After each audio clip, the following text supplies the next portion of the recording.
I'm gonna push a button. Brought to you by some guys on the internet. This is Getting Tabled. With your hosts Jason the Bruce, You guy! George the Yang, I hope you're all entertained by my inaptitude. Jason aka Major Socks. We've been doing this and talking about various stuff. One of the stuff. Now sit back, relax, and get tabled.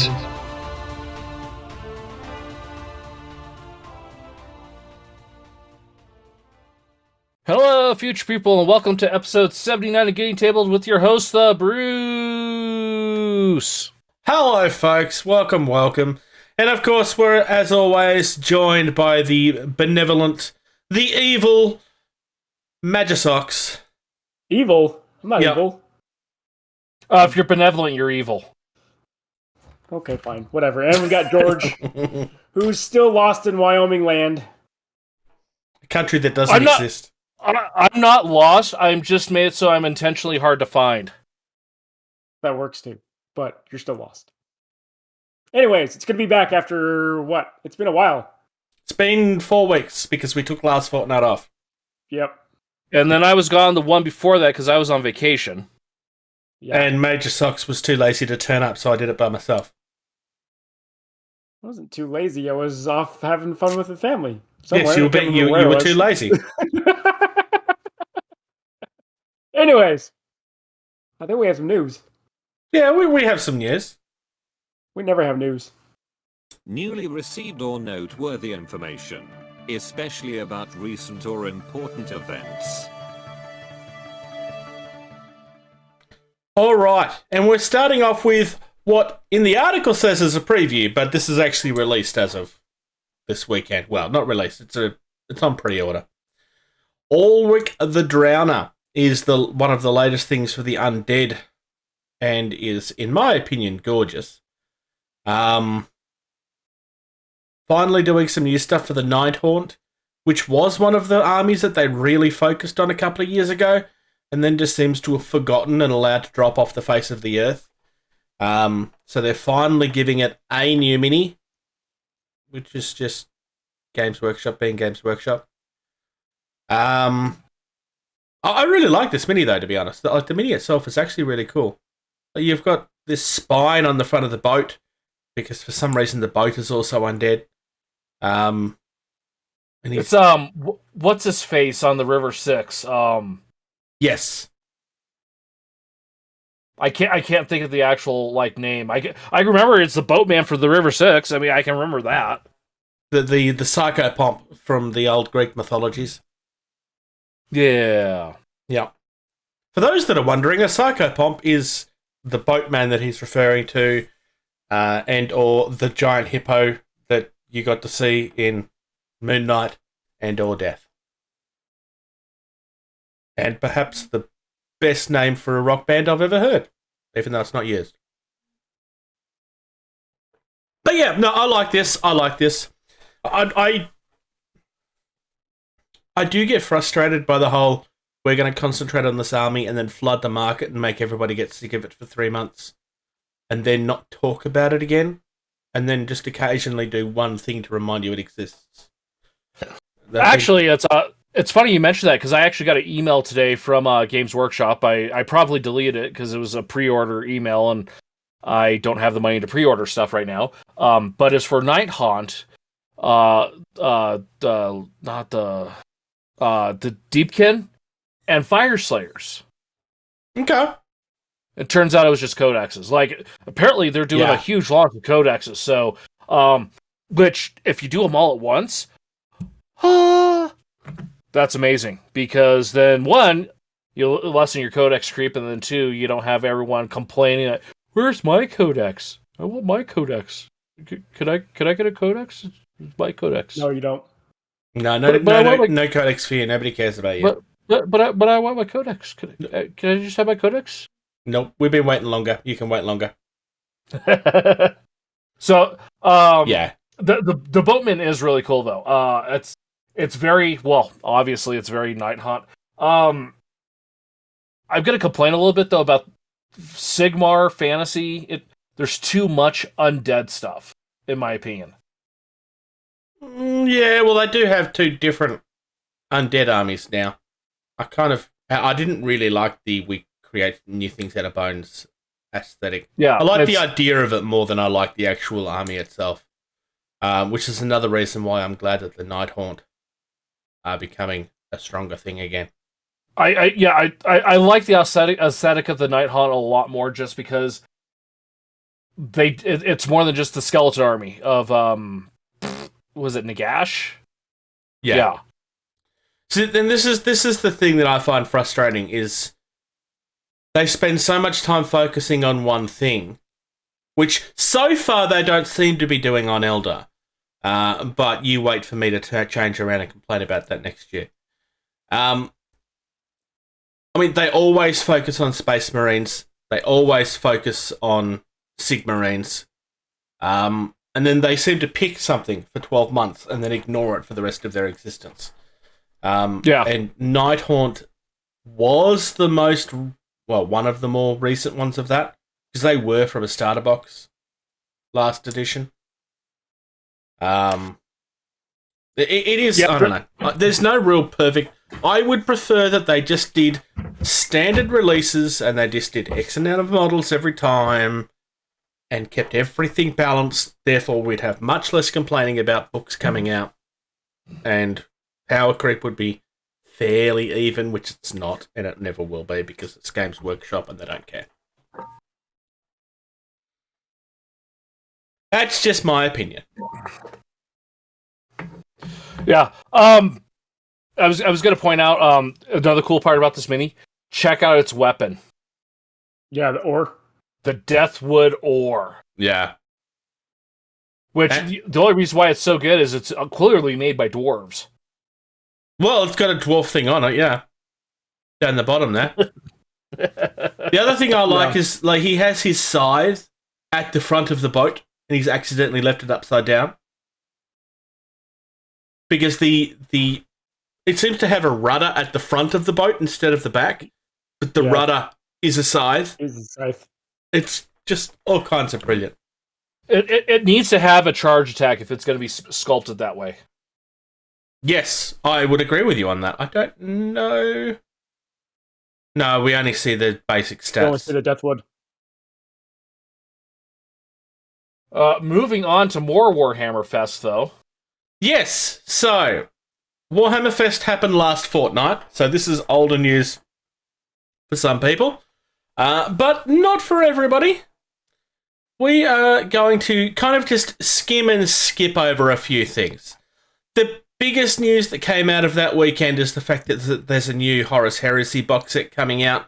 It's probably going to cost you $700 million. No, I believe it's going to be around the $400 mark, US. I saw £200 was the price I saw.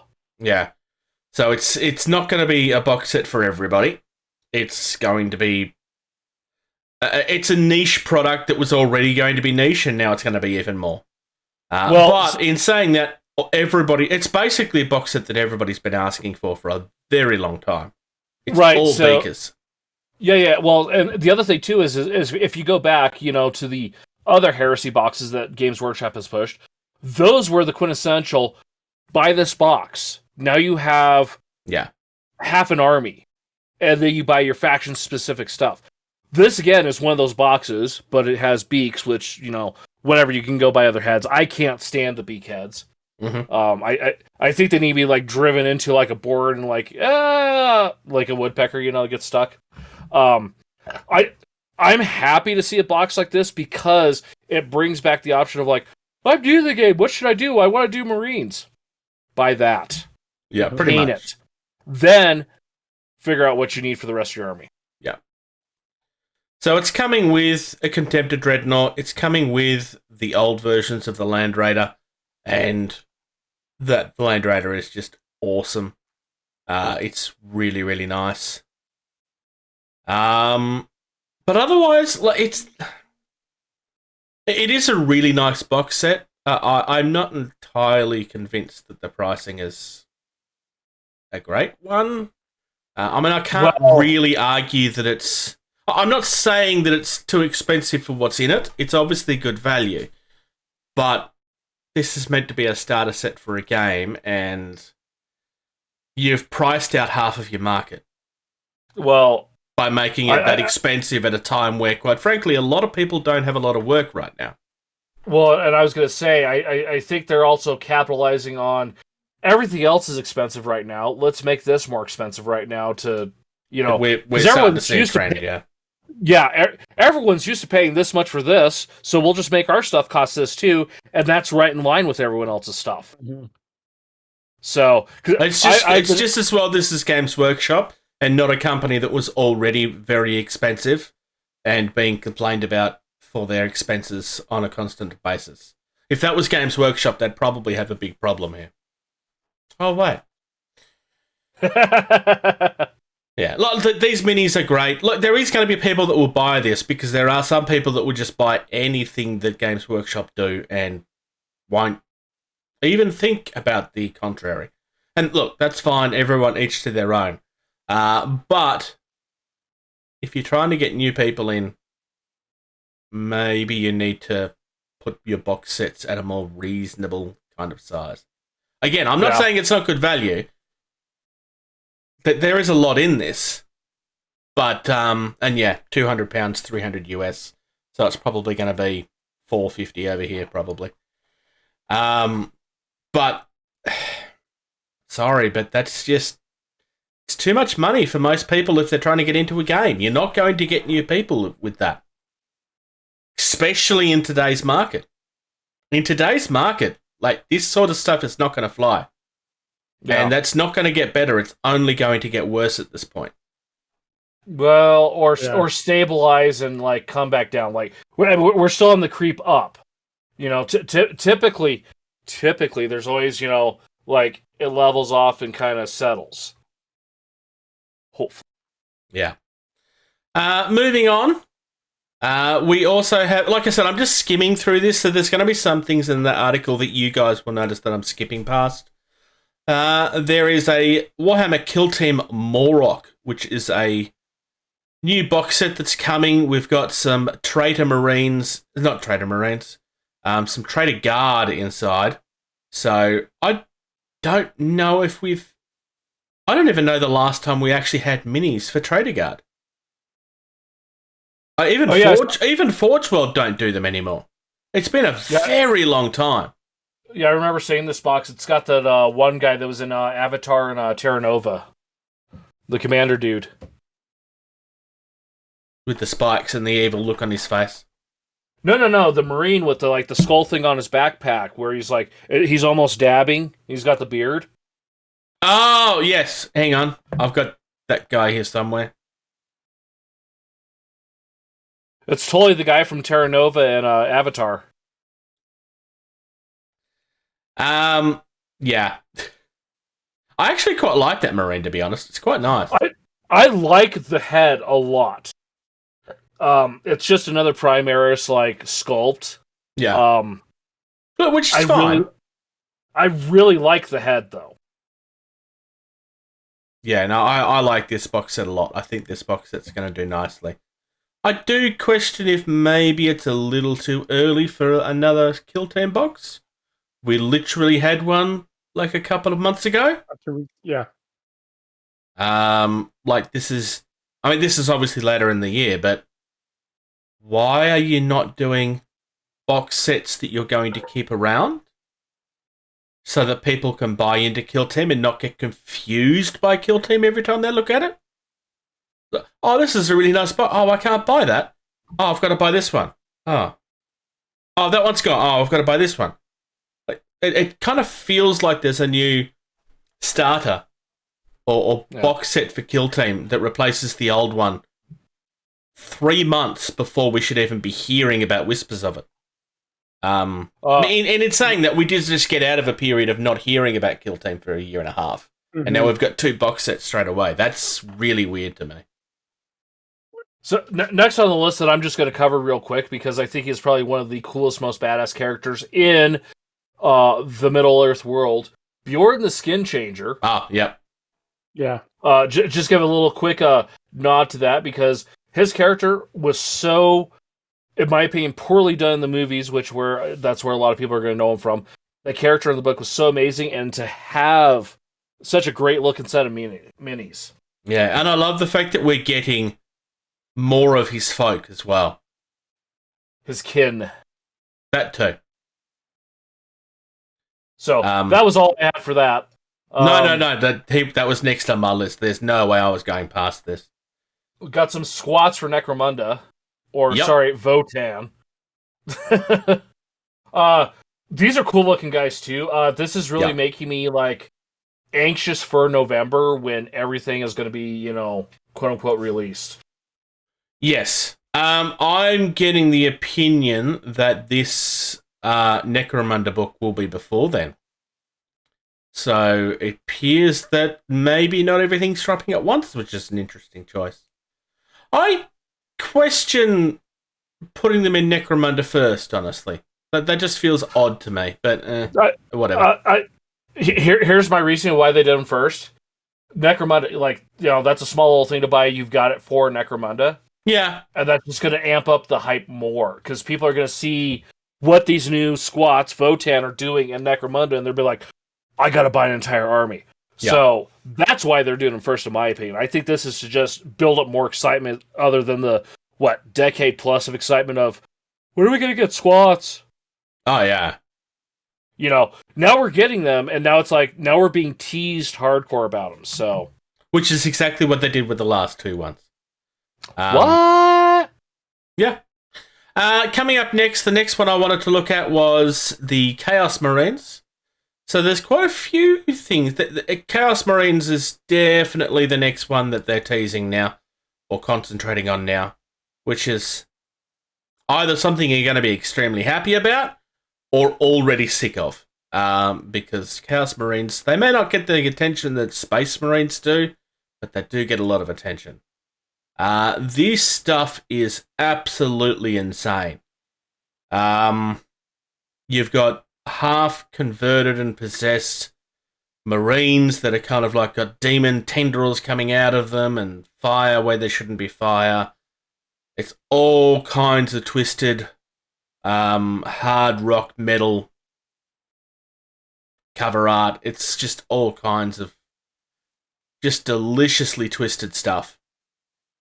I really, really like what they're doing here. I am one of these people that's kind of tired of looking at Chaos Marines at this point, but that's just me. So, you want to hear my opinion? Sure. This is what all Chaos Space Marines should look like. Yep. A Chaos Space Marine should not be a Space Marine with a Traitor Legion on it. That's a Traitor Legion, not a Chaos Marine. A Chaos Marine is this. Yeah. And I'll fight you on that. I really, really love what they're doing with this stuff. It's all really, really twisted. Absolutely. I think it's cool enough that even Sox probably likes it. They do it pretty cool. Yeah. There, you get that? And then speaking of the Leagues of Votan, we did get a little bit more of a preview of something else that's coming. Starting with the tease of their very old trike back in the day that, I'm sorry, is probably one of the reasons why they weren't successful. Because that thing is horribly hideous. Yep, shoot me, I said it. But the next one, I actually kind of like this. It's going to be hit or miss, but I really like it. I do like it just because, it's the whole they kind of look like the Tau. Well, duh. Read the backstory they're developing. They traded with the Tau. They're out there doing their own thing. The Tau hover. This hovers. Great, awesome. I saw a post on Facebook. Some guy was raging, like, Games Workshop, give us a conversion kit so it has actual wheels like this. And then it shows the, this, I was going to say a haphazard of a model. I'm not going to say the word I was going to say. To be fair, the complaint about the hover stuff started with the Primaris tanks as well. There is a not small percentage of the community that really hates that. I'm not one of them. I will agree that it doesn't make a lot of sense in the lore that they're now rediscovering how to do this. but I don't have a problem with it. For those unaware, like, technology in this age is supposed to be going backwards very quickly, and nobody really understands how anything works. So it shouldn't be possible that they've reinvented how to make hover vehicles. It doesn't make any sense. But yeah, it is what it is. Yeah, I mean, I'm also the opinion of, look how much hover stuff was around for, 30K in the Heresy, and then nothing has it. Yeah. If we're talking about this whole go back thing, yeah, absolutely, the Primaris should not have any of the hover stuff. The land spears should be the few far between stuff and everything. And then you have these, outside and young races, the Votan and the Tau, that are all sorts of hovered out because that's what they do, including the Eldar. I forgot the Eldar. Yeah, but I mean, in the case of the Votan, they've been so disconnected from the Imperium for so long that it makes sense that they might have stuff that we didn't. We lost contact with them, so obviously we wouldn't know about it. It doesn't make much sense with the Marines. That's the problem. Yeah. Yeah, well, I mean, if you look at the backstory on the Tau, it's just like, in 30K, they found this, like, primitive, like, developing society. 10,000 years later, they're in mecha suits with railguns just going through any and all Imperial armor, and they're like, what the heck? Yeah. Okay. Oh, and then they have weird lizard people for melee. Yep. But that are actually bird people. Anyway, moving on. The last thing I wanted to concentrate is another one of these boxes that probably realistically needed to have come a long time ago. We're getting a new Demon Prince. The new Demon Prince is stupidly over-detailed and all of that. But I really like it. Again, I like the new heads. The weakest of the new heads in my eyes is probably the Nurgle one. I don't like the head. I'm sorry. Just shoot me. The rest of them are all pretty much perfect for their design, I would argue. The Khorne one feels very Khorne, but it doesn't just feel like it's a Bloodthirster head just slapped out. Yeah. Yeah. I really like the Tzeentch one. It's really cool. I was going to say the Tzeentch one has got some great feel to it of it's Tzeentch, but it's like it's its own Tzeentch. So I will say this: do you know why we got this new box and why it looks so great? Because people were complaining. No, why? Because we got Total War 3, where you can customize your own Demon Prince. Yeah, true. That's a good point. That's actually a very good point. Yes.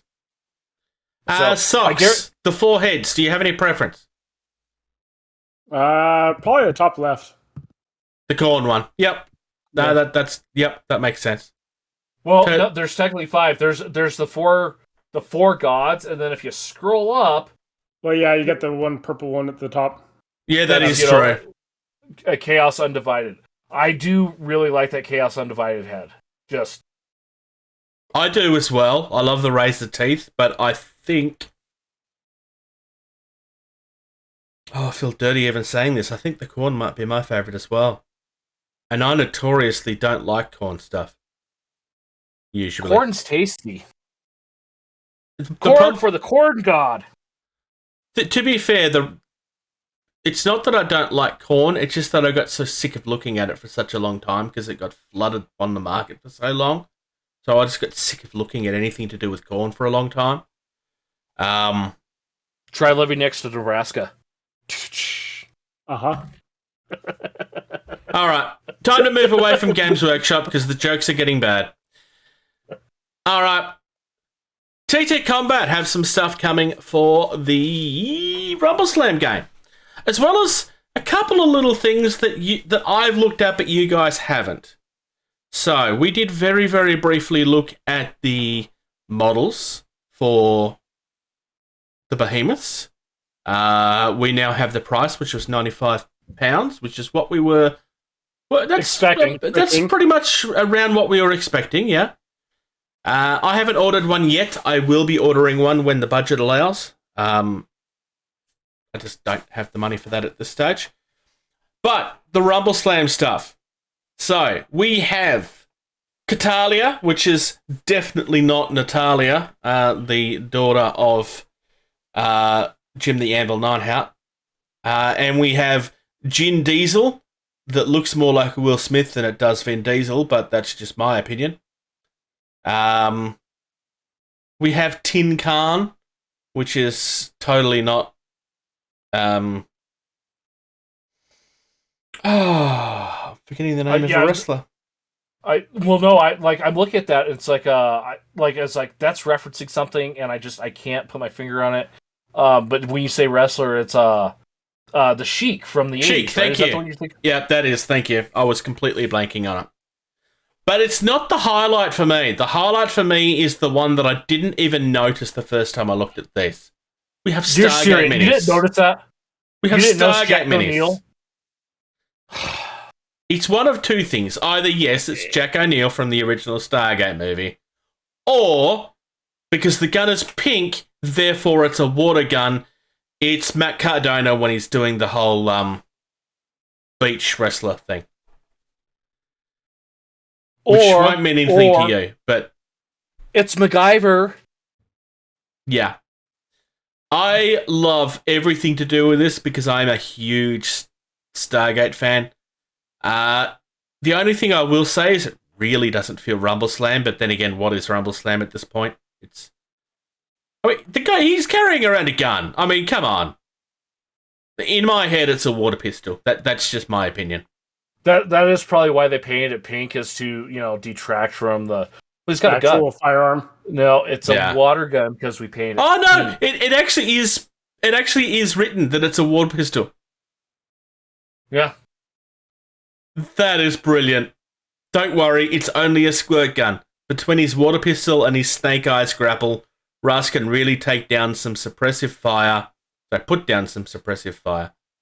And the crocodile god thing that looks like a male version of the enemy in Moon Knight. I love everything about this. It's easily the highlight for me.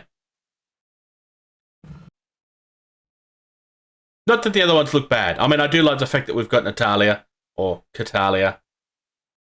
The real life version of that is probably one of my favourite wrestlers. Very underrated in my opinion. So that was a nice touch. And the fact that they've kind of mixed her with her cat, which is something that she's obsessed with, just makes a lot of sense for those that do understand it. And for those that don't, it doesn't take away from it. Like, you don't have to understand who it is to enjoy the character, if that makes sense. But, moving on. Atomic Mass Games. We've gotten a couple of previews ahead of our...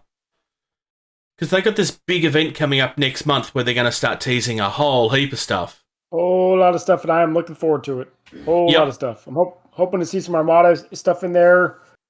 I want to see the Ewoks. But for now, we get Idris Elba and Carl Urban. Yes. So we got Heimdall and Scourge, and Heimdall is standing in the middle of the Rainbow Bridge. Like, not on top of it, he's standing in the middle of the Rainbow Bridge. Middle of it. I like the fact that you can kind of paint that however you would want to. Like, it could just be crystals of some kind. I do kind of like how they've done it. I do kind of worry that those pieces are just going to break. But break off, yeah. Also, realistically, you could just build it without putting those on there if you really don't like it. And then we have Scourge, which... First thing I'm going to say is I don't like the paint scheme they've used for Scourge. I do love the mini, though. I would probably try to paint mine up to look a little bit closer to the movies, as opposed to going for the really cartoony look that they've done there. Especially with the hot pink axe emblem on his chest plate. I have a complaint to make about Scourge. He needs to have a pile of stuff. This is my stuff. Yes. No, I really like this. There was another one that they teased as well. I didn't think it was as exciting. There's another two people coming out for the black... I can't think of that. Thanos' people. There's another two people coming out from that I didn't Yeah, I'm This trying to remember who they are. wasn't as exciting for me. But that's all right. We will continue to move on to some very sad news, unfortunately. I continue every time another one of these stories come up to say that I'm surprised we haven't had more of them. Antinocity's workshop is gone. Some listeners will be thinking they've been on the way out for a while, and you won't be wrong.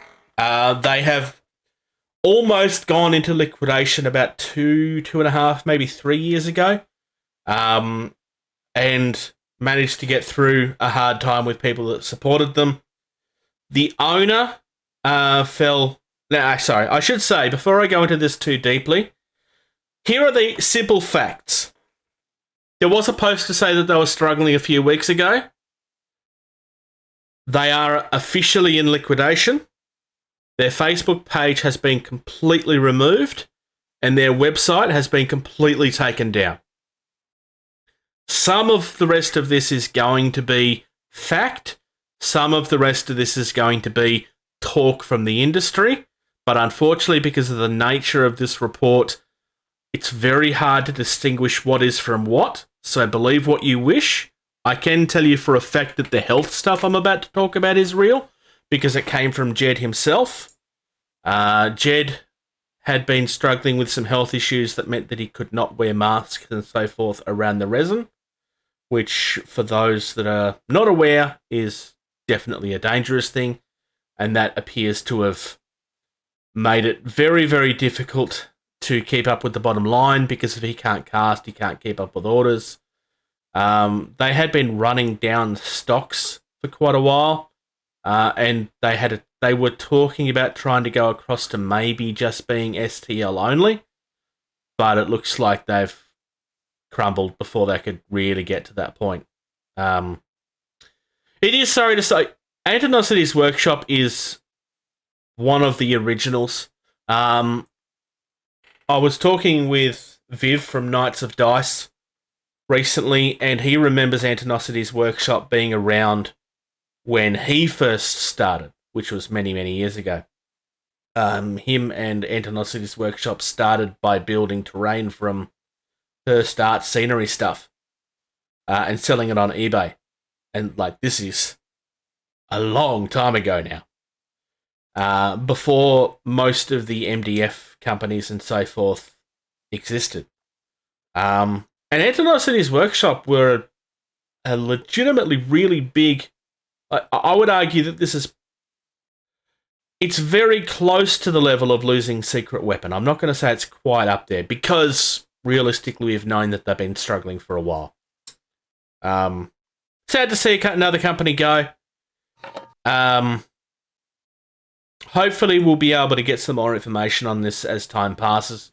This is a matter of days at this point, and that's why not all of the information's out there. Even Beasts of War haven't really spoken about this yet, because it's still very fresh. It is a legitimate thing. They are legitimately gone. But the finer details and stuff probably won't be coming out for weeks, if not months at this point. It's just nature of the beast with this sort of thing. Yeah. Always sad to see people go. Either of you, I don't suppose Socks would have had much contact. I had never heard of it until you mentioned it just now. So yeah, that's fine. They were one of the bigger people out there. They were doing a lot of stuff with Infinity and stuff, not just exclusively, but they were one of the first that started doing terrain for them. All right, moving on. There's this little game called Conquest that we talk about quite frequently. Little? Yep, just little. I mean, size of the game was it's quite big, but I'm not going to say little anymore after seeing the Old Dominion Fallen. Yeah. It's loading, so I can get the rest of the name. Oh, Divinity Artesian Series. Yeah, that thing's not little. No, this looks like it's going to be around the size of the T-Rex. So the Artesian Series is is a thing of limited edition minis that are like, this is like a collector's piece is what it's designed as. You can use these in games as well, but it's primarily designed as like an art piece, like something to be proud of. I really, really love this thing. This is absolutely gorgeous. The Batwing and the Angel Wing is kind of odd, but then it's supposed to be odd, so I just kind of find it weird that she has an angel. Like, she's like the look of a harpy on one arm, and then she has a bat wing coming down the rest of her back. It's really weird. The two undead dogs in front of her that kind of look like Dobermans to me, sort of, or greyhounds. I'm gonna go back here a little bit and say that's not an angel wing, because if you look, that's also her arm too. That's why I said harpy. Okay. But good point. Like legit good point. I really like this though. Like, they have one of these for every army at this point. We haven't covered all of them, but I really do like it. I love this a lot. The other big one is the Wadrun are finally getting their hunting pack. So this is just giant swarms of dinosaurs that you can send out after your guys. I really, really like these. I'm definitely buying some at some point. I have a huge backlog at the moment, and my conquest is kind of falling to the back of it, just because I've just gotten too much. I try to do too many things at once, and I'm struggling hobby-wise at the moment. We'll talk about more of that later. Are you gonna paint them up like Chris Pratt's little friends? I don't know.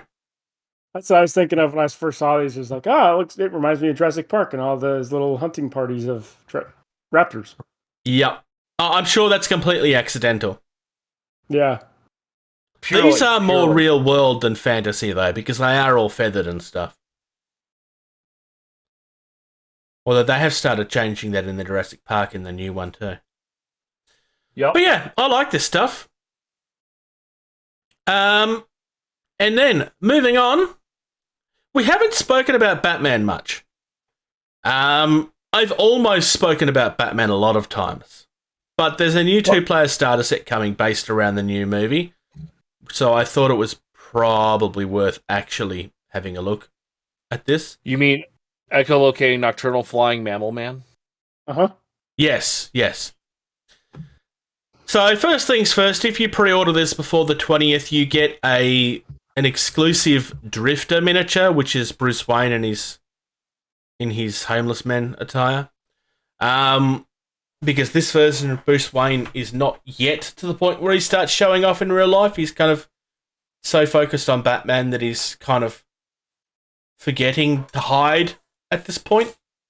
It'll be interesting to see how that changes in the new movies. I really like these minis, though. These minis appear from the description to all be CO-cast. They have not specifically called it CO-cast, but they are calling it thermoplastic, which is CO-cast. So you can probably expect this stuff. It depends on how they do it. If they use the new formula, it should be like modern day resin or hard plastics. But if it's the older stuff, and I suspect that it will be, then mold lines are going to be annoying to remove and so forth. Because it's one of the frustrating things about it. But you have... Yep. Is it me, or does it look like this Batman is based off of the most recent Pattinson Batman? Yep. Okay. I'm glad that you were listening to me when I literally said that 2 or 3 minutes ago. Probably because I was looking at the pretty miniatures. Yeah, probably. I really, really love this stuff. I have played the Batman game before, and I kind of left it because the Batman game is a game that for a long time was struggling in its translation. There was quite a few things that got lost in translation in its earlier editions. They seem to have fixed a lot of that stuff, which is good. I really, really like what I'm seeing here. These are probably not the ones that I would buy personally, but I really do love them. It's just that if I was going to do it, I'd be wanting to go Mr. Freeze or Riddler or someone classic. I was going to say, if you scroll down, they have Mr. Frieza and his gang and Bane on Venom Overdrive with his dudes, and the Bane looks... That is amazing. Bane. Yeah. That is what Bane should be looking like. No offense, Tom Hardy. You did a great job. Whatever you were in the... whichever Batman was Poison Ivy, whatever. That Bane was absolute garbage. That's Bane. That is beautiful. Yeah. The Poison Ivy one was even worse than Tom Hardy.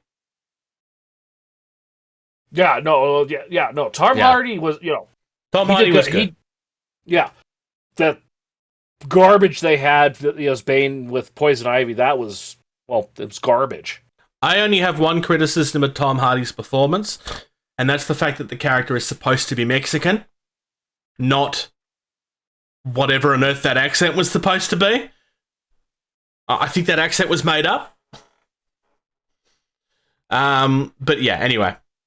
It was him struggling just to speak while he is asphyxiated with that mask on. Well, yeah, that's true.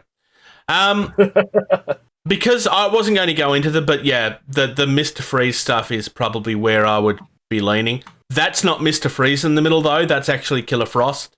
But you can use them together in this, which kind of makes sense. But we're not going to do a deep dive into the Batman game at this stage, because I really don't need to be tempted by more stuff. All right, finally, Bushido, the Risen Sun, the new 2-player starter set that we have the unboxing for, is now available to buy on the normal market. So you can now buy the Risen 2-player starter set with all of the really cool, sexy minis.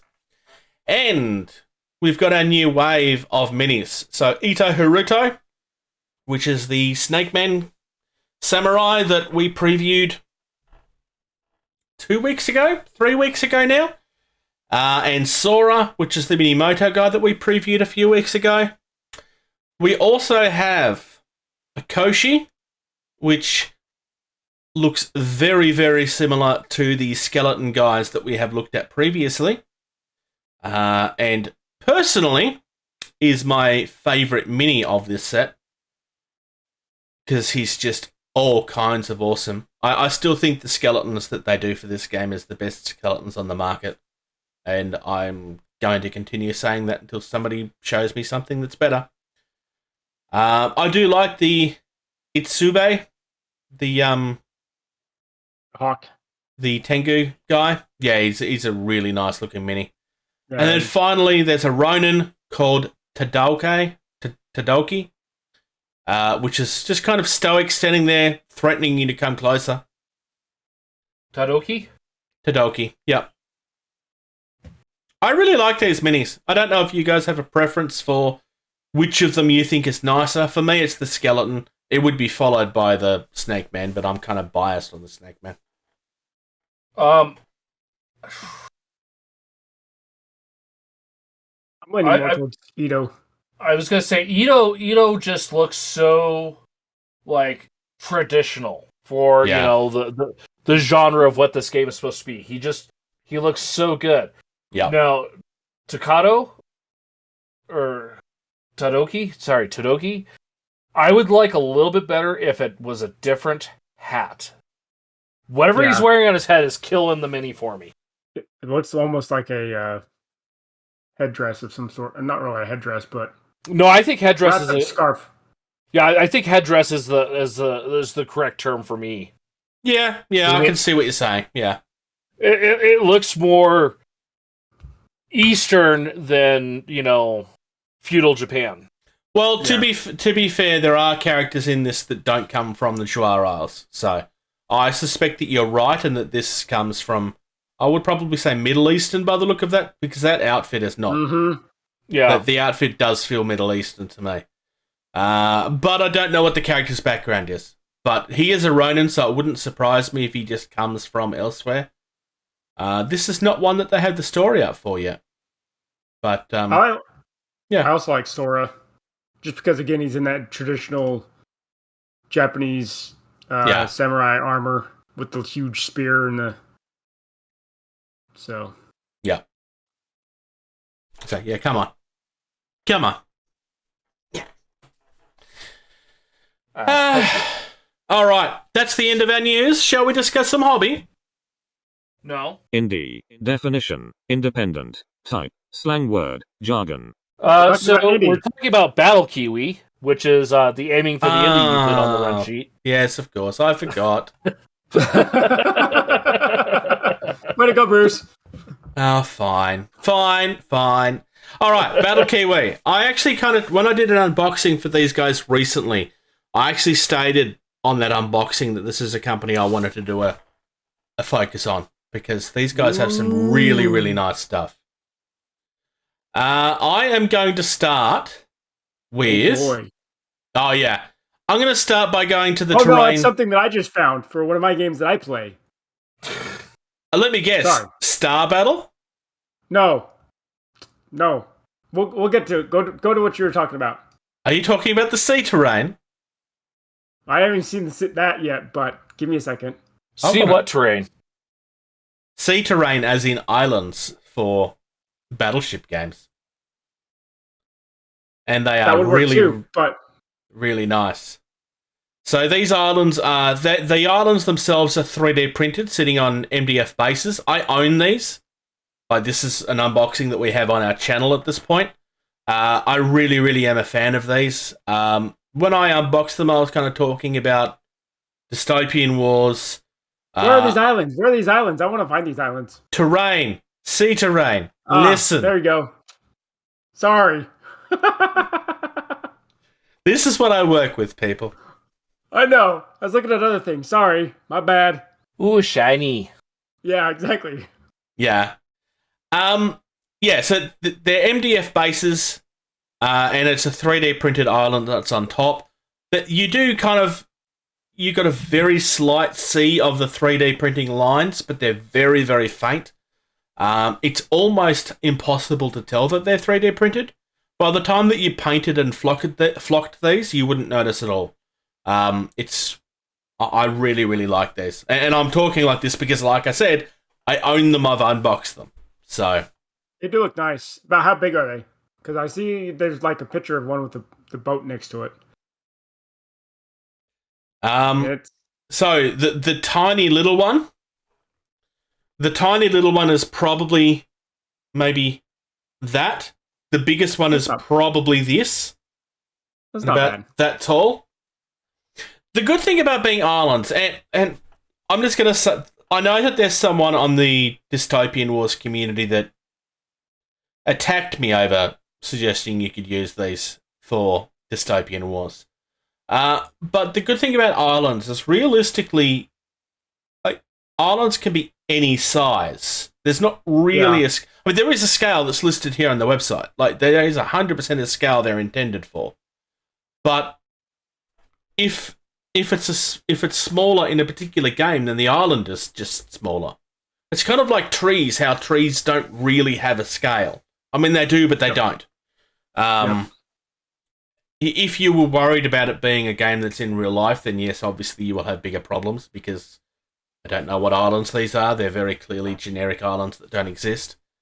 But they are designed specifically for Black Seas, Armada, which is what I intend to use them for. Yep. Dystopian Wars, Oaken Iron, etc. That is what they are designed for. The widest island is 7.5 inches, and the highest one is 2 3/4 high. So it gives you a bit of an idea for scale. Yeah. All right. I want to know what you're looking at. Me? Yes. So right on their front page, I saw. So I play Black Seas, which is similar to Armada. Yes. They have the little display boards, your little battle boards for all of your ships that your ship cards can go into, and you can have damage points and sail ratings and stuff like that. I'm just like, that is perfect for what I need for my Black Seas. And Fox, here's the best part, because that's in New Zealand dollars. I know. It's only $21.30 for the set. Yeah, it's not bad. With $700 shipping. Yeah, exactly. That's the problem. I don't know if shipping would be that much. I don't know. Well, Well, I guarantee you, if it's any sort of like freight company, it's probably going to hit like a major port in Australia first. That is a good point. Yeah, that is a good point. Come out. I don't know how big commerce is with New Zealand, so don't yell at me. But logistically speaking, if I was a freight company, I would have my focus in Australia and not do a huge one in New Zealand. I'd send it over to the big island of Australia and then send it over to wherever. The rest of the world. Yeah. All right, Socks. We're going to Star Battle Terrain, and we're going to look at the Sanctuary Ranch. All right, I'll come back. I'll come back with you guys now. Sorry.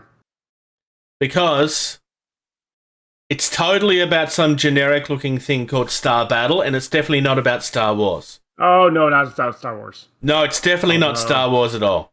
But, oh my goodness, there's a few buildings here that I could see in a certain, I don't know, ice planet that people would like to recreate a battle on. You mean Kolth? Kolth, is that the name of it? Yeah, that one. Yeah, sure. No, because that's copyrighted as well.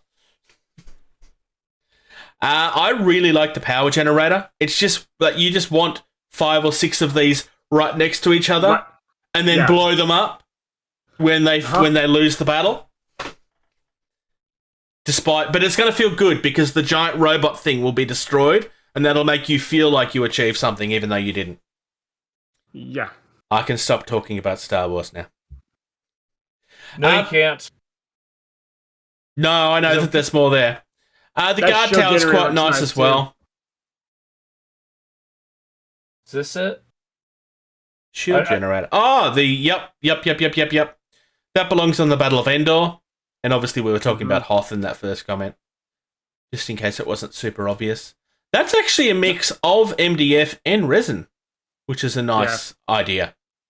So, if you go terrain, yes, Sci-Fi 2832, Rumble Dome Domain. Yeah. And then you have the arena bundle. Yeah. It's absolutely incredible. That is totally not the arena where Samuel Jackson lopped the head of Jango Fett off. Oh, you could dirty it up and make it look like that, yeah. Yeah, you could almost. Right? This is actually designed for Aristea, the Infinity Sports game, I believe. I could be wrong, because it doesn't say that specifically, but it looks like the Aristea board to me. And, I mean, it's $305, but look at the size of the actual arena you're getting. It's a full, actual size arena. It looks really cool. And if you don't want to play Aristea, there is no reason why you couldn't just have a fight in the middle of this thing. It's $190 US. I would argue it's actually, like, this is a bargain. So now you take your kill team rules for 40k, and you literally have it just like a kill team where it's a gladiatorial combat arena. I love that idea way more than I should. Yeah, I love that idea. Star Battle Terrain Outer Rim. And this is where you'll see some of your more sandy planet stuff. They've really only got the one, which... The reason I wanted to point this out is I actually see this right in the middle of a 40k game. I mean, I know what it's supposed to be, but to me, that's a Necron tower. It just feels very Necron-y to me. It's very modular too. Yes, yeah. So another thing I'm gonna jump at real quick. If you go tokens templates, Age of Sigmar. Oh, yep. I haven't looked at the 40k ones. So the first thing right there, Age of Sigmar Battle Scroll. Yeah, this is a really clever idea. Right. Some of the stuff is just like you have, then you have the Stormcast stuff, and so it's just like it's a very well designed, tracker board for the game. Because let's be honest, some of that stuff you need to have additional trackers for. Hence why you have companies like this doing this. And this one looks really good because if you click on it, it's actually two-part. It slides open Yeah. to store the actual tokens inside of it. If they had a Skaven one, I would have brought it already. They don't have a Skaven edition for it. But this is really, really, really clever. And is it something that you need to play the game? No, but it makes things so much easier. It's just really well thought out. They do have kind of similar ideas for a few things. We've obviously talked about the Black Seas ones already. You do have tokens for Armada, which is, I believe, Star Wars Armada. Yep, it is. I was just looking at them, and it's your range rulers, and then the same kind of a flight tray battle board for all your ships and cards and stuff like that. And those look nice too. You've also got something. You've got tokens for Legion as well. Mainly looking at around like Arc of Fire templates and just general tokens and stuff. You then go into Infinity, and if there's ever a game that needs tokens, it's Infinity. There's that many tokens in Infinity that it feels like a problem from the outside. But they do like their battle wallets, which is essentially if you open the Code 1 battle wallet, for example, it's basically the same thing but for Infinity, and you've got the tokens that can stand up, and then when you've used the token, you sit it down so you can just keep a track of how everything is going. It's quite a clever idea. It works really well, and there's like movement templates and everything on the inside of it as well. And your range stuff and everything. Yeah, that's actually really, because then when you're done with it, you close it all up and it fits into a nice little, fits in your pocket pretty much. Yeah, and then you pull it out, and then it's all right there. You don't have to like fumble through it. I like that. But bases, round bases. There's a lot of stuff on here. Like, I'm only skimming over this website quite deliberately. But if you open up that, I'm going to start with the Prospect Icarius, because it's probably the most impressive looking of all of them, because it comes with a display board. Like, seriously, this comes with a display board. And an optional tray as well. So this is a display board, and the bases are designed to be part of the display board. So you don't have this issue of where the bases just generically look like they belong there. Like, they are literally part of the actual design of the board itself. You can just buy it as just the bases. Like, if you had a huge army and you wanted to swap and change things out, you could easily do that. The bases themselves actually have the Arc of Fire built into the base. There's a bright acrylic that's done as part of the base, and then the display piece goes on top of it, so that it's all glued together and you permanently have the Arc of Fire on it. I am a big fan of that. Personally, what did I buy? I bought the Foxtrot ones. Which is 2 across from what we were just looking at. And I don't have a display board for mine, it's just the bases themselves. But again, I really, really, really love the design of these. I like the whole display board, like... Yeah. Because there's some people, where it's like, they've spent the time and effort and energy in at least painting their army, and then the whole, like, thought of like, oh, now I have to do a display board. Yep. You got it all in one. Yeah. Yeah. Which, I mean, that's $40 for that, probably? Something like that. Yeah, it'd be around there somewhere. You can get G-Dub oval bases. I think they're fairly generic looking ones from memory. Yeah, they are. They're just generic bases.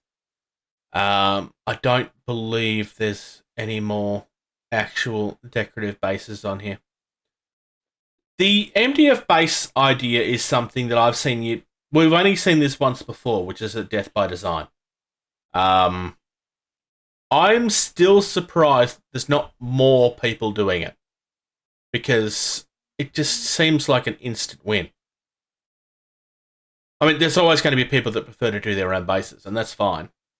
I've been doing my own bases. I don't need them. But it's just a really simple, easy idea. We actually have an unboxing coming for the Foxtrot stuff at some point. It's already filmed and available to our Patreon. Hey, plug Patreon. But yeah, that's Battle Kiwi. Just at a very quick glance, like I said, there's a lot more on here we could be looking at. There's organisers, there's generic game aids, dice trays, all of your usual MDF stuff. But we're going to talk about some hobby, and George is going first. Cream, blue, prime, paint. For my hobby, I'm going to briefly talk about my seething hatred of FedEx. What have they not delivered to you now? My Massive Darkness 2 pledge was supposed to arrive today. It's now arriving tomorrow. So you'll get it by December then? Yeah. There was a little tiny Kickstarter that I talked about a few months ago. Several months ago actually. And I finally got it. Oh, it's the trains! The little trains. Nice. So they do look really good. The detail on these is absolutely stunning for their size. Yeah, they do look nice. Yeah, I really do like them. Have you just pulled out one of each and put them in a bag so you can show them off? No, so this is a bag of extras because I've got all the tins. I'm going to grab the tins here in a second. The tins, the amount they hold was enough for like Ticket to Ride, but then there was a version of Ticket to Ride Asia where extra trains were needed, and so for like $10, you got the bag of extra trains so that you had enough. So I like that one. Union Pacific style colors. Wait. There you go. Yeah. So, obviously I got all 5 sets. And they come in their own little Altoid tin. So, you got the Hornet and the Sunset. The Midnight Express, which I love the look of this tin too. It's just so... It looks very nice. The Mercury, which is the bullet train. Blue one. And the General. Yeah. So, the artwork on the little tins is just amazing too. I have not cracked these open, because, lots of tiny little trains. I need to see if they fit in the Ticket to Ride box before I worry about opening them. But yeah, I got this. I was like, oh, they're finally here because, they had the worst time for shipping. So there was a week delay in the factory, and with that week delay, they missed their container, and so it sat there in the port for another 3 weeks before they could get on a container. Yeah. Then they arrived in the U.S. and they got randomly selected to get inspected. And it wasn't the paperwork inspection or take the box and send it through the X-ray inspection. No, it was take the boxes, go into the room, and open the boxes inspection. Oh, awesome. Because that never goes well. Right. Well, and then they had to go through and they get stuff reboxed to get it to the final. Yeah. So and they were like, and what did we get? We got number 3 because we're that lucky. And yeah, so they had a lot of issues with their shipping, but totally worth it. Let me pull it up real quick. They're actually available for sale at a store in Australia. I noticed. I didn't actually realize it was the same ones until I started seeing the boxes. They are the same ones. So let me see what my pledge was. Yeah, and it's just a tiny little game accessory, but it's so perfect. It'll look cool on the game board when you. So yeah, $79 for all 5 sets. It's not bad. Certainly better than what you'd be paying for them at retail, I suspect. I would say look at the level of detail. I mean, let me just put the General back up here. Right. I mean, look at the level of detail on that. Yeah. You got to be looking at least $25 a tin, if not $20 a tin, right? So you figure 5 tins, 120. 120. Yeah. So, I didn't even. Yeah, apparently there's the little things to mark on the board too that are in the tins that I haven't looked at yet because I haven't cracked them open. So, I am very, very happy with this Kickstarter. I think it is a great little accessory for. Let's be honest, Ticket to Ride has gotten huge. So, yeah, you buy these, you use them with all your Ticket to Rides, and apparently they designed this to work with like 4 or 5 other train-based board games. So, they created a nice little accessory for not a niche, but a very it'll be around for a while genre of board game.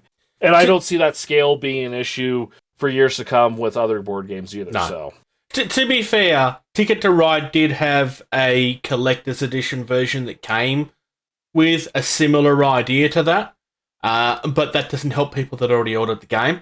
So this is another way. If you looked at that, it was like, but I don't want to buy the game again. This is another way around it. Locally, because I just brought it up, $34.95 for one of the tins. So you got an insanely good deal. Well, and that's Australian, right? Yeah, so it's even cheaper for you. So it'll be about $29.30. What'd you say, 34? $34.95. $34.95 in Australian dollars to the US. That is $24.24. So $25 times 5. You got a good deal.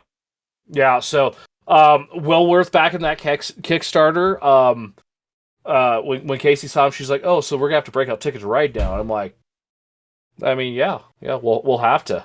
Yeah. So,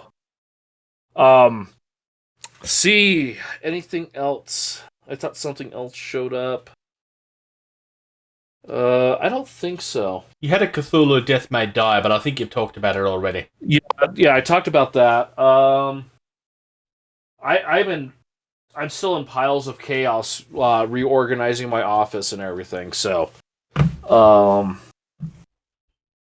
no, I think that's it. Socks, what have you been up to, other than causing a mess all over your table? Yeah, it's still over there. Actually, I've been finishing up my Victory at Sea Imperial Japanese fleet. So, I showed this a couple weeks ago. This is the destroyer that I did. Yeah. This is the carrier that I completed. So, put him side by side.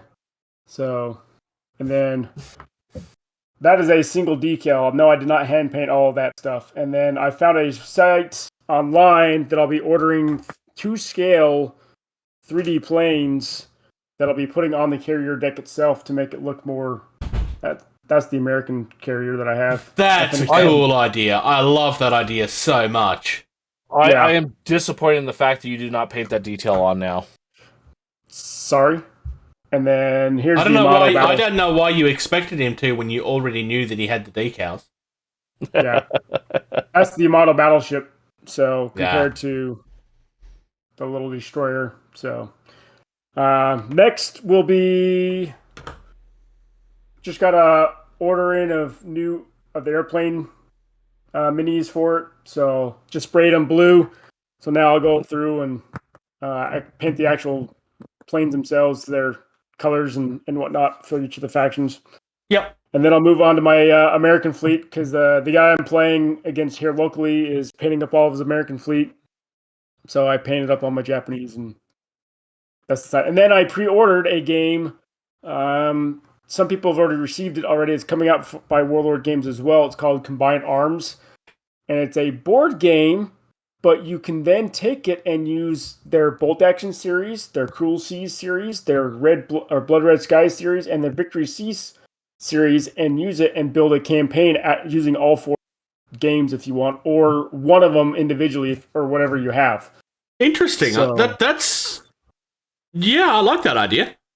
Yeah, so I'm interested to see how it works with the Victory Sea stuff. I'd be interested to hear how you find it compared to the drop universe equivalent. Yeah, because obviously, exactly. Like we have when Drop Fleet came out, that was a really exciting idea that never caught on because it was very clunky. So that's the big.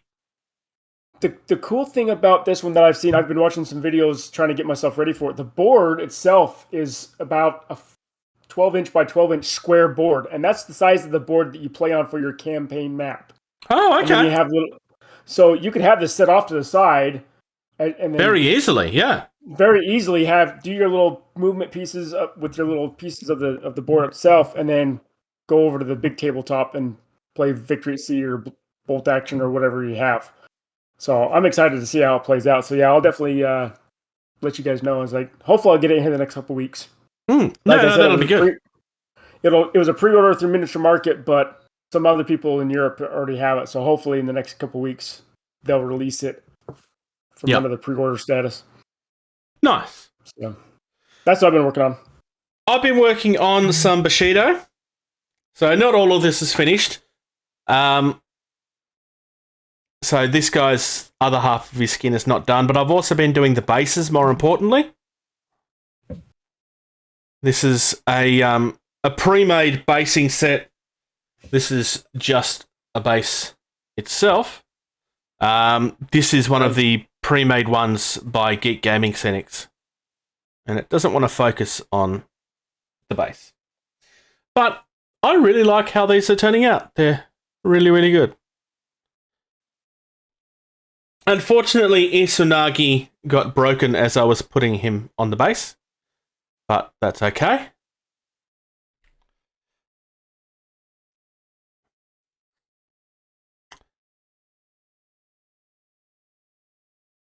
And then, last but not least, the two-headed snake himself, Yasumada.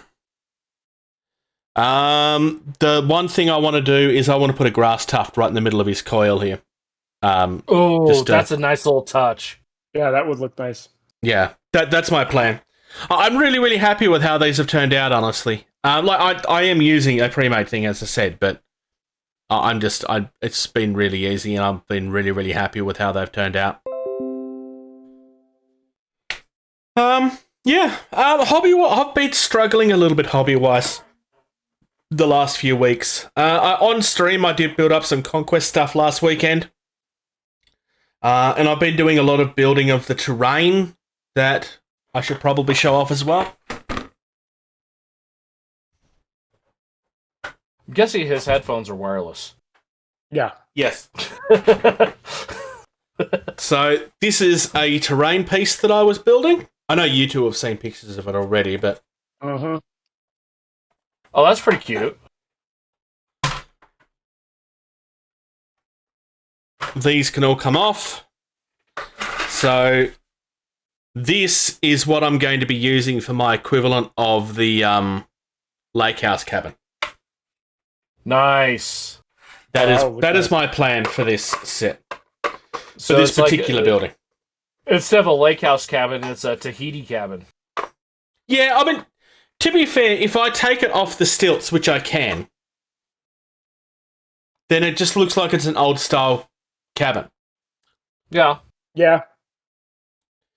And I've done that on purpose because my original plan for this stuff was that I was going to use this for Bushido and Wild West Exodus. Now, obviously, I do have some more Wild West stuff that I need to build as well now. But that was my original plan, so I always intended to be able to break it down. For a game like Don't Look Back, I don't know, because I mean, it doesn't have to be an American campsite. It's whatever I want it to be. Tahiti. That's why I said Tahiti. You know, but you ever hear of Spring Break, where U.S. college students travel around the world and act like a bunch of idiots? That's not just the U.S. Okay, but there's a channel that used to show music videos that makes a big deal out of it. Yeah, there was a TV show that used to show things off too. But yeah, no, that's my plan. My plan for the actual stilts is to basically grass them up and put bushes and stuff around them so you can't argue about line of sight. That's my plan. And we'll just see how it goes. But yeah. Honestly, I've been really, really happy. Like, I have been struggling hobby-wise just because I think to some extent because I've been doing so much for so long with the videos and everything, I need a couple of weeks to kind of just relax, and I'm a little bit burnt out to some extent. So I haven't been doing as much hobby, and I've kind of been doing kind of the more little stuff, the finishing details. Well, just to keep going. And I'll speak from this too, Bruce. I mean, and this is, if I can, I'm getting a Voton army in November. But this is part of the reason where, I've become more interested in the board game, part of the hobby where, I could take this down here, sit down, play a game, and not feel bad that it's not painted because it's a board game. How many people are going to sit down and paint that? 2% of the... There are people that do, but you don't have to. There are, yes, but it's not the same way of Games Workshop. Oh, you get points now if you show up with a painted army. Yeah. Dude, unless it's a tournament where there's an actual, you're going for best painted or a 3-color minimum or blah, blah, blah. If you're showing up on a Saturday, and so it's like, oh, well, I get extra victory points because the game now says that my army's painted, yours isn't. Stupid. Yeah, it is. I get what they're trying to do, but, when you start doing that, you're also going to start irritating people, too. And so, when it gets to the point of, you've been doing so much for so long, and it's just I just want to sit down and play a game, and it doesn't matter. Yeah. I'm feeling kind of like cheese that I went through, and I've got this all primed, and hardly any of it painted now. Yeah. I was one of the people, when I was playing 40k, and, I didn't really enjoy my 40k experience. We've spoken about this before. Mm-hmm. And it's got nothing to do with the game. It was all the community that I struggled with. Sorry, guys, but it's true. But I was one of the people that was like, look, there should be rewards for those that are putting the effort in and a deterrent for those that are being lazy. In a tournament sense. You can't do that in casual games. And I'm sorry, but I'm going to go on the record here and say, look, guys, if you're trying to play 40k and your opponent is trying to pull that on you in a casual setting, walk away from the table. They're not worth playing with. Quite frankly, that is a bad move and a very, very unfriendly one. That is very clearly designed for competitive play, that ruling. Whatever you want to do with your friends is what you want to do with your friends. Now, if you have a friendship group that is an expectation, that's different. But you can't just turn up to a random thing and just expect strangers to live up to the same standards that you do. That is not cool. And unfortunately, a very 40k thing to do. Yep. Sorry, but there is a reason why the tabletop games industry gets looked at in a certain way from everybody else, and this is one of them. All right, moving on.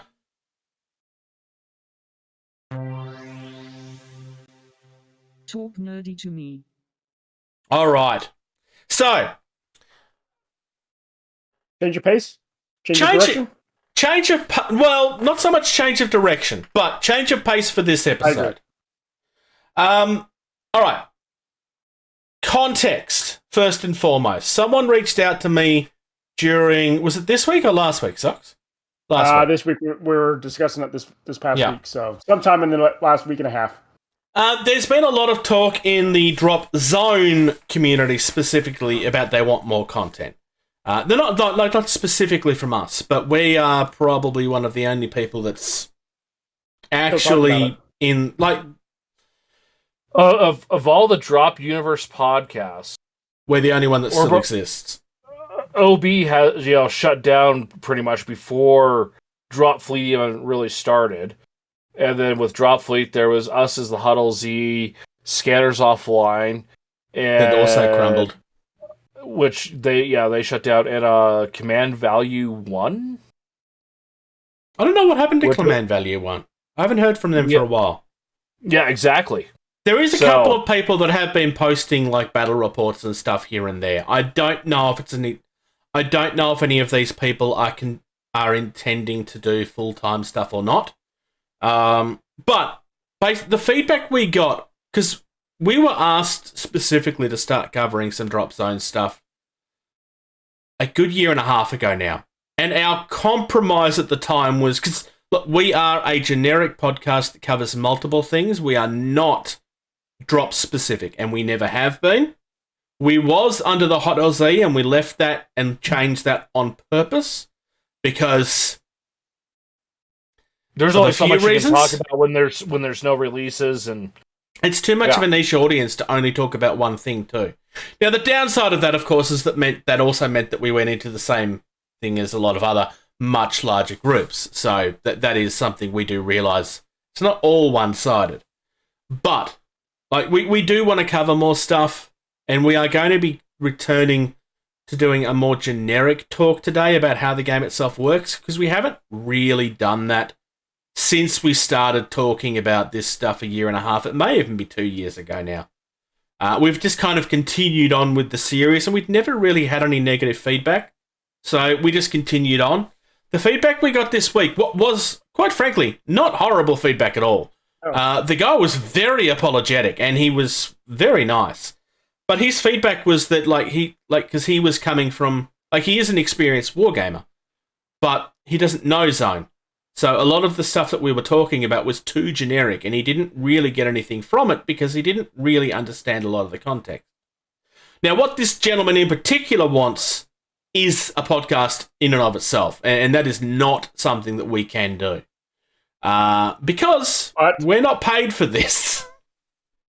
We are in debt to this, quite frankly. And I've been the one doing 95% of the work on this. I don't have the time for another series.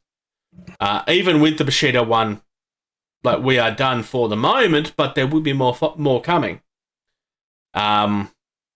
Because there's still other stuff to do. But even when that's all gone, I will be wanting to do and get more time for me, not jump straight into another series like I did last time.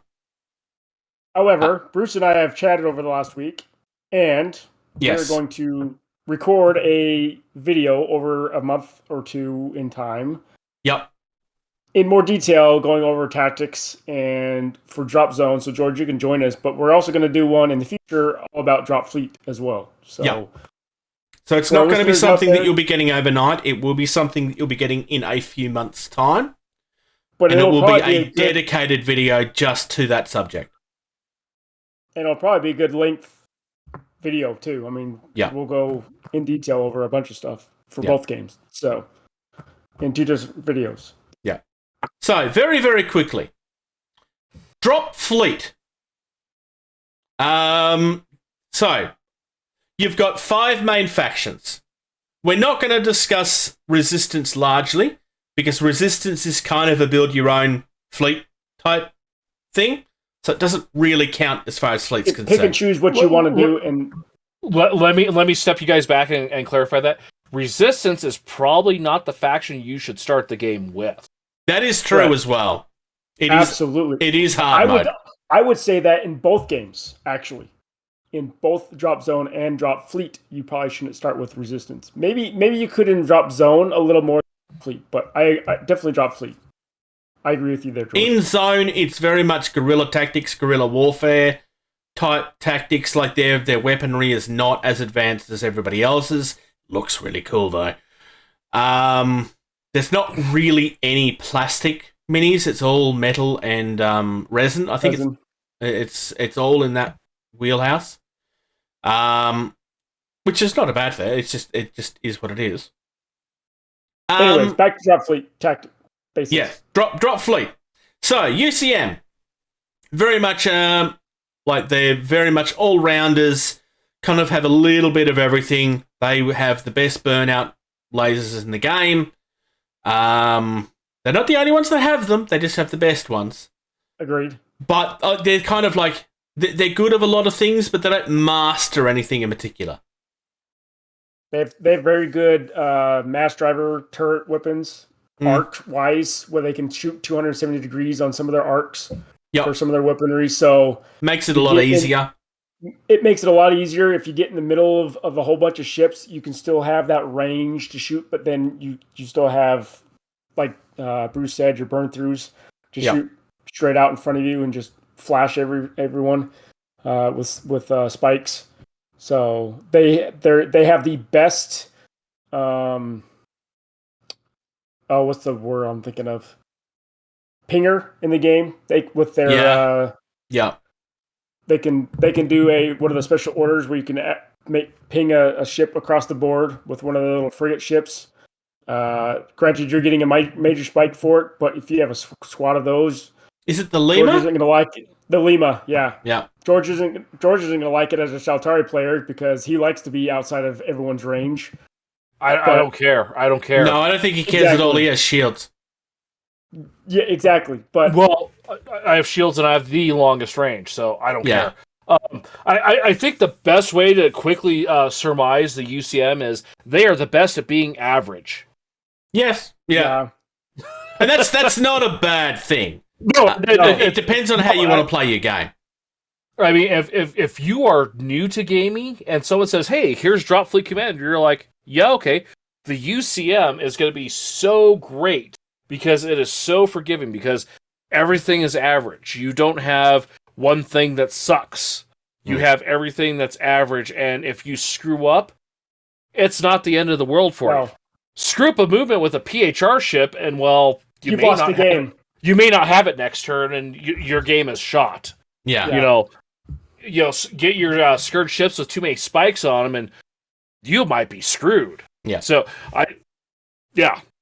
moving across to zone very quickly, and pretty much it's copy and paste ish because it's very much there. It's very much average all rounders. They do have more range than the Scourge do, not necessarily more than the Shaltari, but we'll get to Shaltari shortly. But they are slower than the Scourge. But they are speed on the ground, so they make up for it in that range aspect. Is they have good range, but their units are slower. Yeah, because they don't need both. Is the idea? No. Moving across to Scourge in Drop Fleet. Scourge very much love close action to the point where most of their ships have a rule that if I'm within scanning distance of you, then I take your shield and your armor point down. I think it's all but one ship has that special rule. Yeah. There's only a couple that doesn't. Yeah, most of them don't. I think it's only one, but yeah. The other thing about the Scourges, too, is they have the weakest scan of the game. Yep. But they have, like, a slightly above average thrust. And that plays into they want to be close. So they're not going to be able to see far to shoot, but they're going to be able to move quickly with some of their, like cloak and stuff like that, moving silently too. Yeah. And get up close with having a very small target to shoot at. Yeah. Another thing the Scourge have is as George mentioned, some of their ships have cloaking devices, and so they're able to shoot and go silent running very easily. And they are the only ones in the game where all of their frigates have atmospheric capability. Yeah. Where you can dip them into the atmosphere and dip them back up if you need to. They even have a ship that allows you to shoot from atmosphere back up into orbit without a penalty. Without a penalty, exactly. So it's very, very valuable for them. They're almost like a submarine unit. Yeah.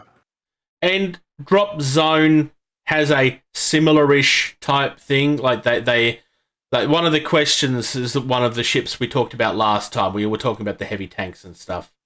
Like one of them didn't have much in the way of a range, and we hadn't really explained why. This is why.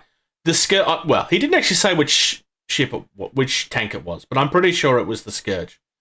The Scourge don't do long range. They do up in your face, and if they're in your face, they will do a lot of damage.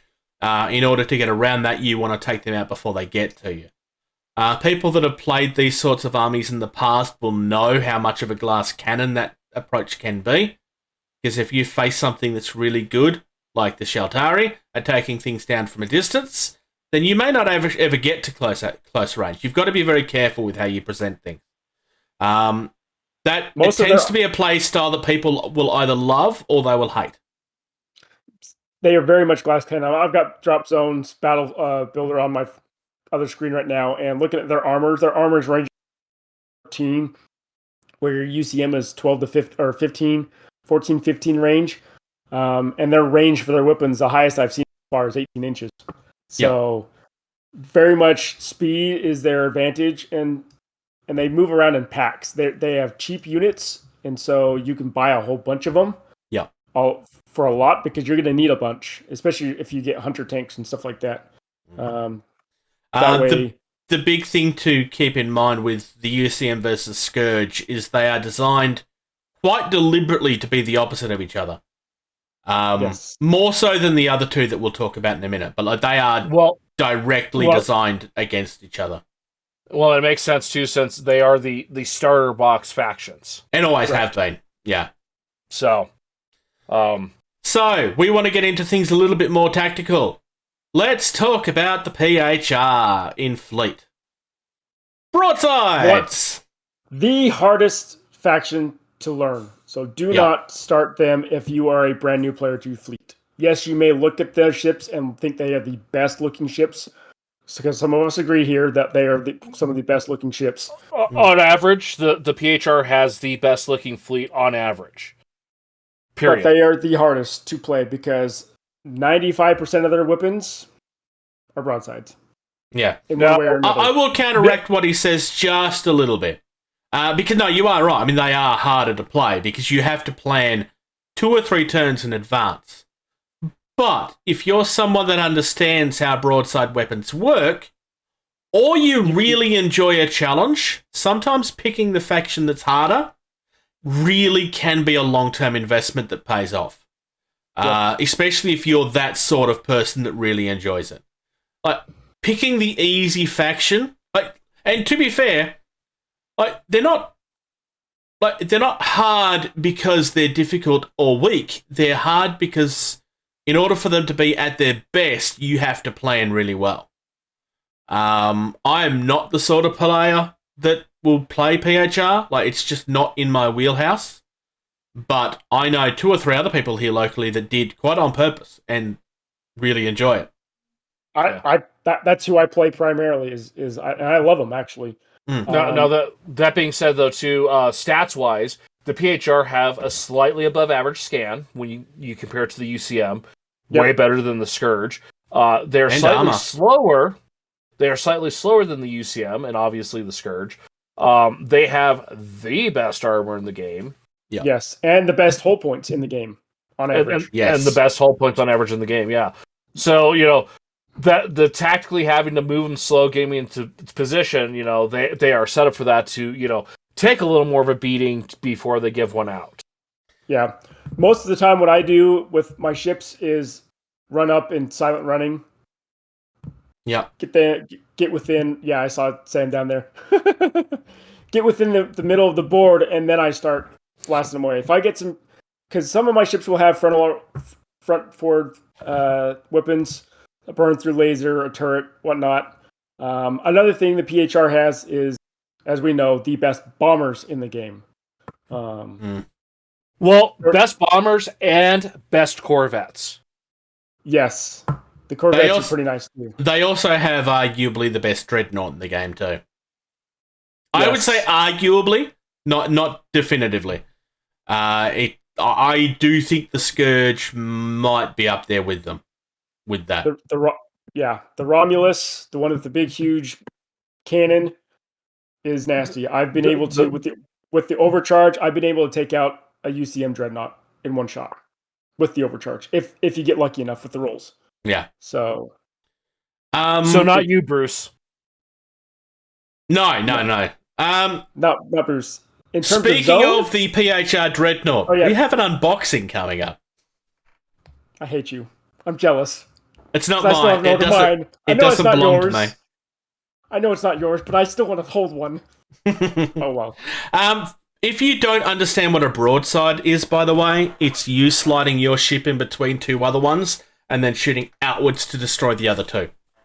Think of 18th century Age of Sail ships. I was just gonna say, think of the Revolutionary War. All the cannons on the side of the ship.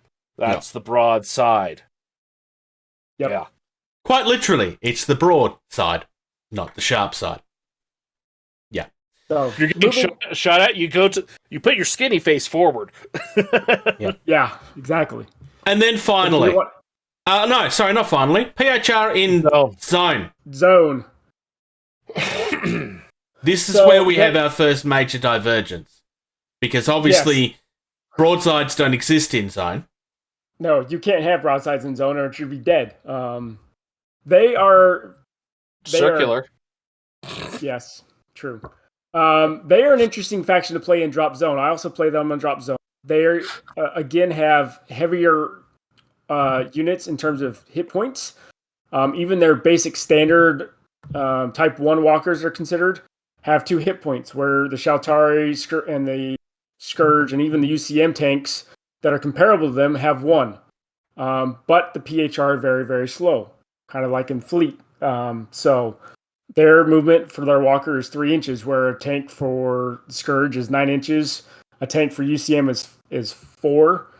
So it's not huge in terms of UCM and PHR, but that 3-inch movement over a course of a 6-turn game, it's going to add up, which is why they have a little bit more heavy armor. The cool thing about PHR is their Hades, their Scorpion walkers, the majority of them have white nanomachines, and so they can heal their own units. Specifically so that they can... they only have 2 hit points on a lot of their smaller walkers. The Shaltari large walkers have 4 hit points. And so... I think the Zeus, the Hyperion gun is probably their best weapon for the PHR, because it's infinite range, but it also can hit well when it rolls to hit. Very, very interesting faction to play a PHR wise in Zone. Their behemoths, oh my goodness, I am dying to get my hands on one of them because they look awesome. Are you going to ask for permission or for forgiveness? It might be a forgiveness one. All right. And then finally, would you like to play any game on easy mode? Are you the sort of person that likes to complain constantly about how your force is completely underpowered and been nerfed to hell, even though while at the same time you know deep down that you have the most powerful force in the game? Well, you too could listen to George and now listen to him ramble. No. So first of all, I've never actually complained about the nerfs. I've actually said the nerfs have been needed. I know, but that was too easy. No, you're not wrong. Actually, no, you have complained about the nerfs. Some of them. No, the only thing I have complained about is the Shaltari not having a bulk lander equivalent. There's his complaint. That is my only complaint, is there's no bulk lander equivalent. You don't need one. You've got 40 million gates that you can just go whoop, whoop, whoop, whoop, whoop, whoop. They all cost points and they can all get shot at. So I know. But the Shaltari, they have the best range of the game, so they can stay a long ways away and shoot at you. They have the best thrust in the game. Oh, they're tied with the Scourge. So they can run away pretty easily too. They have the best array of weapons. And when I say the best array, I'm talking you have weapons that hit on 2 or higher. Yeah. You have weapons that hit on 3 or higher. You have a couple that hit on 4 or higher. Okay, so when the game, with the way the game breaks down with, so if I hit on a 2 up, right? So 2 and 3 are normal. 4, 5, and 6 are criticals. Yeah. 3 and 4, 5 and 6 are criticals. If you look at the UCM, the Scourge, even the PHR, most everything is a 4 up. The Shaltari have a whole bunch that are 3 up. Yeah. They also have shields, so they automatically just say, hey, you can see me from across the board, but you can't critical me, and I get to roll every save. Yeah. So, they have the lowest amount of hull points. So tactically, that's actually an advantage in some cases too, because none of their medium or lighter cruisers can have the big explosion. True. That is a good point. So tactically, that's kind of a thing. I kind of like that too. But yeah, they for the points they have, they can sit there and shoot all day. The other thing that's annoying is their aforementioned gate system. Yeah, you can that's where I was about to comment on.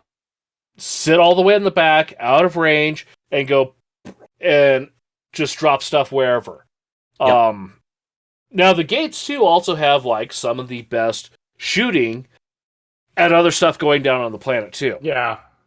So, and because they're in atmosphere, you either have to have, something go into atmosphere or have the atmospheric specific weapon to shoot at them easily.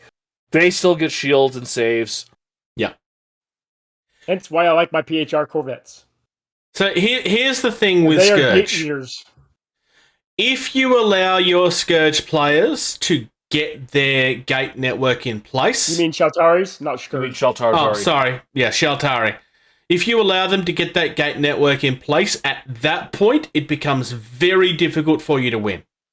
Very, very difficult. It's also extremely hard to stop them doing that. I would argue too hard. I personally think that the gates need to have their shields taken off when they get into atmosphere, but not before. That's just my personal opinion on balance. But it's not an impossibility, not by a long shot. If you can break up that chain, then the the Shaltari player is kind of ruined. It's just that they... I don't want to call them one-trick ponies, but in the case of how they get their points, they very much are. Because if you ruin that plan, and you are better off to take this... You are very much better off to take the gates on and not the mothership. Because you won't get to the mothership. You'll die trying. Unless you're playing against somebody that's not very good. Also, I will say the Shaltari, even with the change to the weapon profile, they still have the best ship in the game for erasing other ships, and it's not a Dreadnought. Yeah. In fact, I don't know anybody that even owns the Dreadnought. Yeah, you do. Oh, do you have the Dreadnought? Yeah, I've got the Dreadnought. Oh, that's right. You had to wait 12 months for it to... Yeah, that's right. You got the Dreadnought by somebody else. No. I got it Christmas. Sam, when did you get me the Dreadnought? Was that 2 years ago? Yeah, it's 2 years ago. No, but I got the Dreadnought to have the Dreadnought. I would take the Diamond over it, all day long because... So would I. Well, you get some good better rolls. ship. You get some good rolls with that weapon, which it's not hard because, again, it's a 2-up. You got a really good chance to, put a really solid hurt on a Dreadnought. With a battleship. Shaltari in zone. Gates are obviously still a thing. You've got teleportation around the board. So yeah, unlike the Scourge, Shaltari, and PHR, where they have drop ships that have to carry their units across the board, and in version 1, your drop ships were dedicated to those units. They couldn't pick up the other units in the board around the board. So I'm so happy that changed in version 2 because it needed to happen. So, like Bruce was saying, I also agree with they are a one-trick pony in terms of their gate system and drop zone. Yep. They start losing gates. They can't start shuffling stuff around the board because the nice thing about the gate system with the Shaltari is, so you've got 3 huge walkers over here with a Gaia gate, and you got another Gaia gate halfway across the board. One turn they've popped up, and the same turn they pop down across on the other side of the board, yeah. On the other side of the board, and if you're not ready for it, there goes your flank on that side of the board. So here's the other advantage too. Here's the other advantage. So everything's on a dropship, right? So you shoot at the dropship, and the dropship crashes. What happens to all the stuff on the dropship? Yeah, it goes away. If you shoot down a gate for the Shaltari, it does nothing to the other stuff because the stuff's not actually on the Gaia because it's just a teleportation bubble. And all the stuff is actually up on a mothership that's going through a gate network, down to the Gaia, onto the ground. Yeah. So, that's it.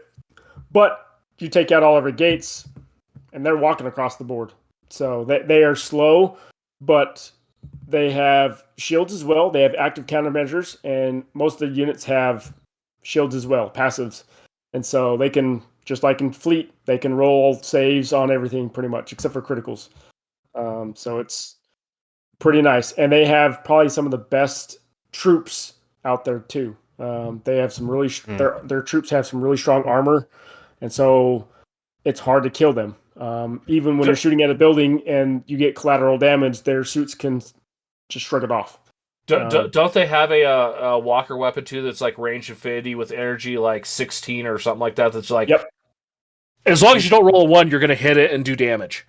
You're talking about the Ocelot Ordnance War Strider? Yeah, it has an infinite. Yeah. Yeah, the Ocelot 13 energy. So most armor out there is the highest out there is 15. I don't know if I've seen a 16. So yeah, don't roll a 1. You're gonna do some damage on it.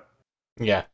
Very quickly on the Resistance, I know we touched on the guerrilla warfare tactics. They do have these drill vehicles that can come out of the ground and then the troops can kind of spill out of them. That is a thing that exists for them. It's very much guerrilla tactics. As well as the big huge Shredder and the guys coming out of the ground from the Technodrome. As well as the big huge hovercrafts that they have. Yeah, the big huge hovercrafts is a thing too.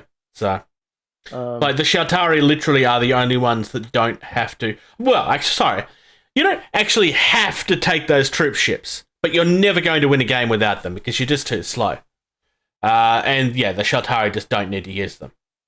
So hopefully that'll help people as far as context is concerned for things that we've discussed in the past or will discuss in the future. As Socks and I have said, we are going to start working on a series of videos where we actually look more in depth at the game.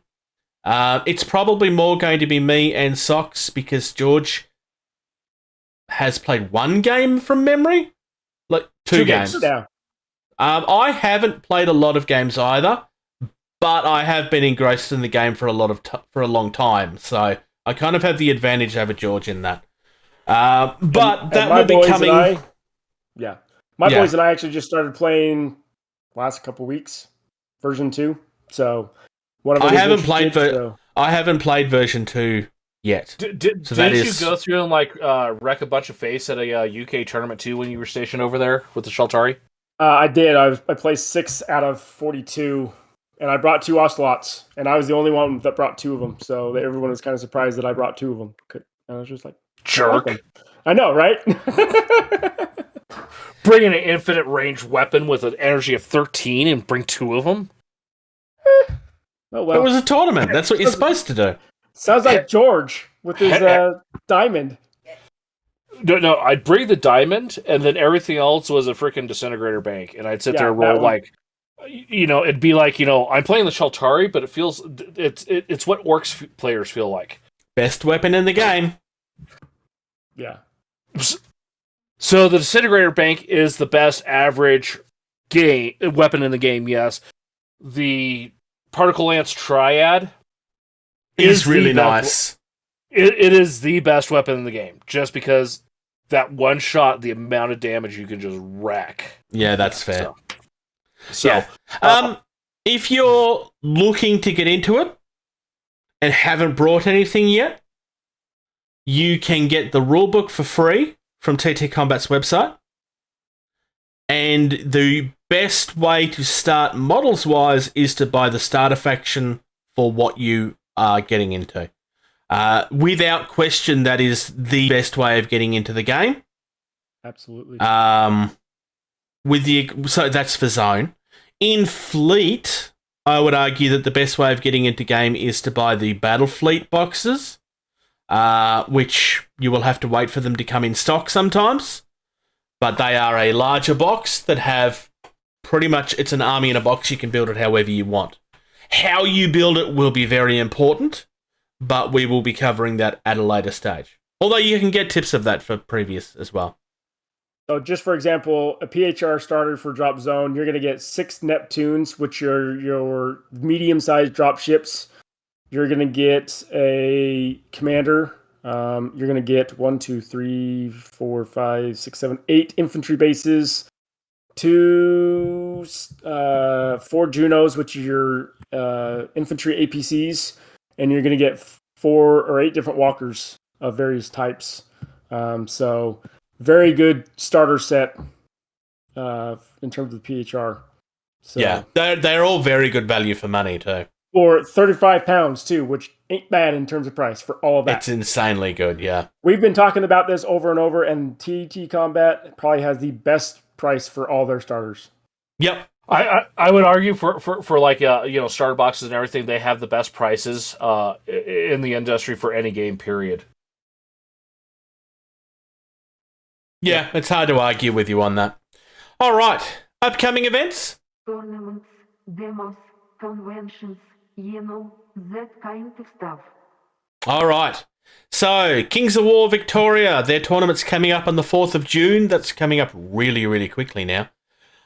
We will have the links to the Facebook event in the show notes. It takes place at Games Portal in Ringwood, which is it's an average size store. It's actually quite a nice store, to be honest. I've been there a few times. That's where we generally tend to play our bot war games. Now that we don't attend the other local one as much anymore. The Kings of War community is it's very, very strong, but it's very friendly and welcoming as well. So it's definitely a good place to go. Even if you're new, it's a newbie-friendly scene, so you could very easily go down that path. They're doing 3 2,300-point rounds, which again is a very weird number, but anyway, $20 entrance. The Atomic Mass Games Mini Extravaganza is coming up in June. We touched on this a little earlier. I'm looking forward to seeing some Ewoks. I hope so too. Well, we were told that they were coming this year, so we should see them. We should see some, some models. Don't they already have the Wookiees?